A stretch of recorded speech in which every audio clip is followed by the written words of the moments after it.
carbono. Os 14 eu tenho que manejar. Nesses 14 eu tenho que manejar os micronutrientes, minha gente. Eles são os mais importantes. Porque você acha que o NPK é tudo. O que diferencia, que a gente fala assim, o macro do micronutriente? Aí tem o macro primário e o micro secundário. O enxofre é um macro secundário. Por quê? A quantidade a ser utilizada pela planta é baixa. É menor quando comparado ao NPK da vida. Se eu vou usar, por exemplo, é igual o cálcio e o magnésio, que são considerados baixos quando você compara o nitrogênio, o fósforo e o potássio. Por isso que as formulações existem. Porque enquanto eu aplico 470 kg de NPK, de um cálcio da vida, não vou passar a depender da cultura de 90 quilos. Ou até menos. Por isso que quando tem os NPK é pela quantidade que você usa, que é alta. Por isso que as empresas de fertilizante investiam.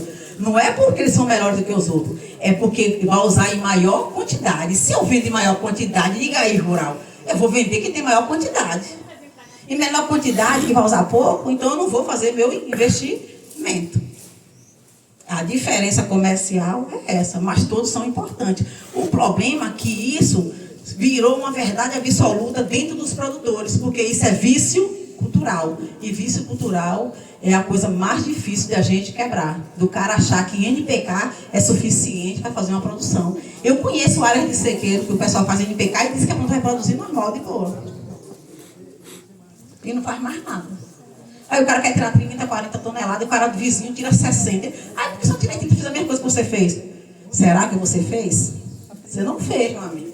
Então você nem investiu nos micronutrientes. Aí você quer controlar um estresse para a mosquinha não entrar, para o trips não entrar, para a cigarrinha não entrar. Quem controla estresse oxidativo é micronutrientes. Não é macro. Macro entra, mas parcial. Mas quem domina mesmo a produção dessas enzimas que vai controlar esse estresse é os micronutrientes. E manganês é um deles. E pouco se usa falar em manganês em aplicação. Quem é que faz aplicação aqui alta de manganês? Ninguém. E é um micronutrientes. E a dose dele é 150 gramas por hectare. E ninguém aplica. Por que ninguém aplica? Porque comercialmente vender não é rentável. Porque você acha que tem todos os complexos de micronutrientes dentro? Porque o cara vai ganhar dinheiro num complexo de micronutrientes, que ele joga todo mundo dentro, faz um equilíbrio, o elemento vai estar disponível, que a depender da tecnologia que você usa, você consegue ter a concentração de todos eles, lança no mercado, vende e pronto. Em vez de você colocar um sulfato de zinco, que vai ser mais barato, vamos supor, vai ser barato o quilo, o cara vai pegar lá um ferro, que é TDA, que é quelatizado, que é não particulado, que é isso, que é aquilo, e que custa R$200 um litro. E o produtor vai aplicar. Porque ele vai precisar suprir a deficiência de ferro. Só que o problema, se fosse aplicar o sulfato de ferro, ia resolver. Só que o sulfato de ferro ia fazer o processo que a longo prazo. E uma molécula dessa quelatizada, ela faz em menos prazo. Então, aplicou, automaticamente você tem resultado.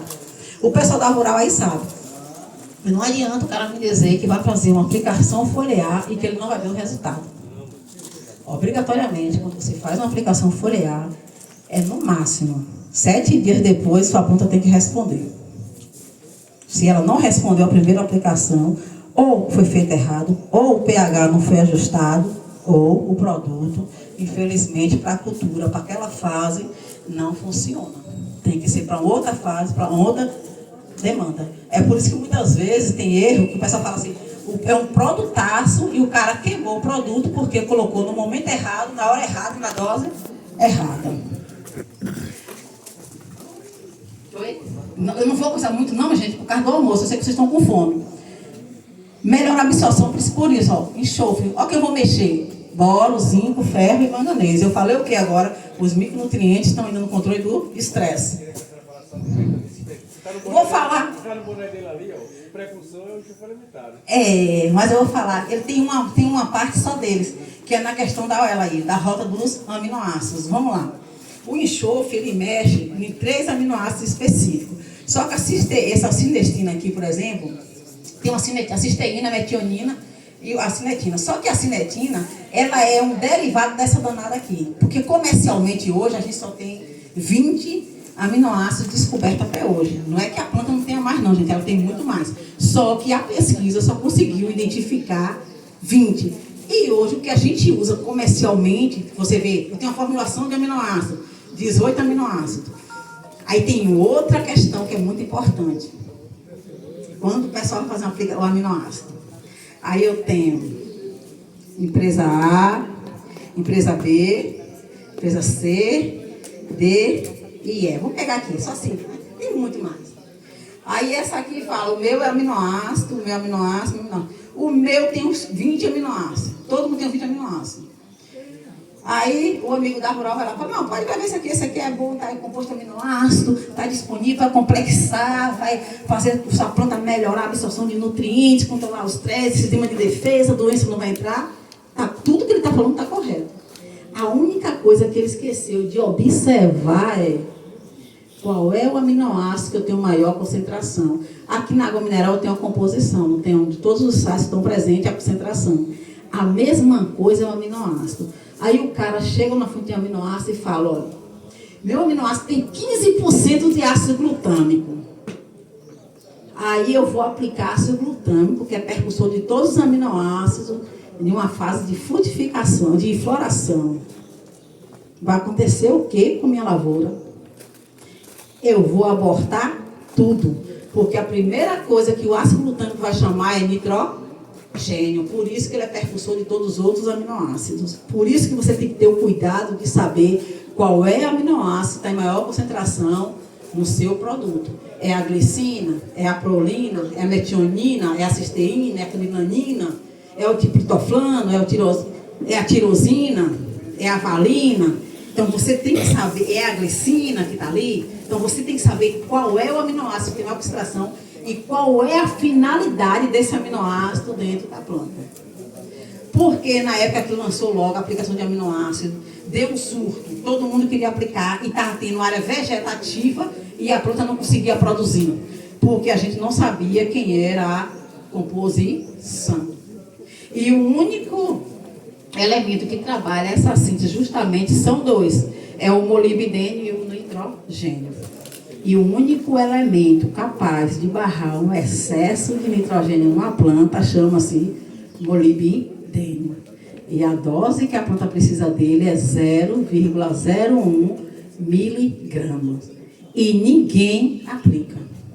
O que a gente faz é um combo comercial, que é o cobalto e molibdênio junto, que o pessoal aplica para isso em maturação e fechamento de cor. E esquece que isso aí pode resolver uma demanda de excesso de nitrogênio na água.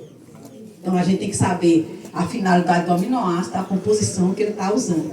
O enxofre alimentar ele vai mexer especificamente nesses 3 aminoácidos, a metionina, a cisteína e a cistina.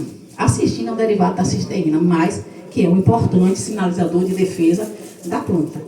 A metionina é percussora de quem? Do etileno, que vai fazer meu mamão maturar.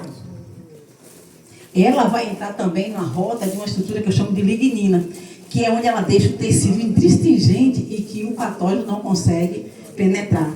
Aquela broca, por exemplo, que você vê no cacau que dá, é uma deficiência de lignina, é uma deficiência nutricional, que por sua vez é corretor de uma doença ou de uma deficiência da formação do aminoácido metionina para acionar a síntese da lignina. Olha para aí o caminho que eu fiz para dizer que um aminoácido tem que sinalizar a lignina para estruturar meu tecido e evitar a broca, que é o que acontece no café. Tudo que você vê em certo de perfuração significa dizer que houve um comprometimento na minha produção de metionina que vai comprometer a síntese da lignina.